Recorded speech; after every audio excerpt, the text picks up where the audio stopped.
കുട്ടികളോട് എല്ലാ കാലത്തും മുതിർന്നവർ ചോദിക്കുന്ന ഒരു രസകരമായ ചോദ്യമാണ് അച്ഛനെയാണോ അമ്മയെയാണോ കൂടുതൽ ഇഷ്ടം എന്നുള്ളത്. മിക്ക കുട്ടികളും തങ്ങളുടെ നിഷ്കളങ്ക മനസ്സിലെ ഉത്തരം നൽകുകയും ചെയ്യും. ഇവിടെ ബെസ്റ്റ് ഫ്രണ്ട് ആകാൻ നോക്കുന്ന അച്ഛനോട് അമ്മയാണ് തന്റെ ബെസ്റ്റ് ഫ്രണ്ട് എന്നും അച്ഛൻ ഫ്രണ്ടാണെന്നും തുറന്നു പറയുകയാണ് ഒരു കൊച്ചുമിടുക്കൻ. മറ്റാരുമല്ല, സോഷ്യൽ മീഡിയയിൽ സജീവമായ സമന്യു രുദ്ര എന്ന രുദ്രപ്പനാണ് ഈ താരം. Baby, you are my best friend. Yes, but you are my friend. Mom is what my best friend. എടാ, മോമാണോ നിന്റെ ബെസ്റ്റ് ഫ്രണ്ട്? Yes. എടാ, അപ്പൊ ഞാനാരായി? You are my friend. വെറും ഫ്രണ്ടോ? Yes. എടാ, ബെസ്റ്റ് ഫ്രണ്ടാടാ ഞാൻ. No.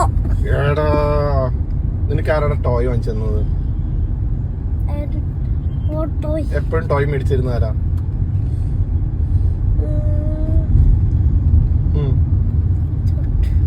ടോട്ടു. Dad. എപ്പോഴും ചോക്ലേറ്റും ജ്യൂസും മേടിച്ചിരുന്ന ആരാ? Dad. അപ്പൊ ആരാ നിന്റെ ബെസ്റ്റ് ഫ്രണ്ട്? Mom. എടാ, ഇതിനെ ശരിയാക്കടാ. ശരിയാക്കടാ. എന്താന്ന് വെച്ചാൽ mom and me same. ആഹാ, സെയിം ആണോ? Yes. അപ്പൊ dad and you No. Same അല്ലേ? No.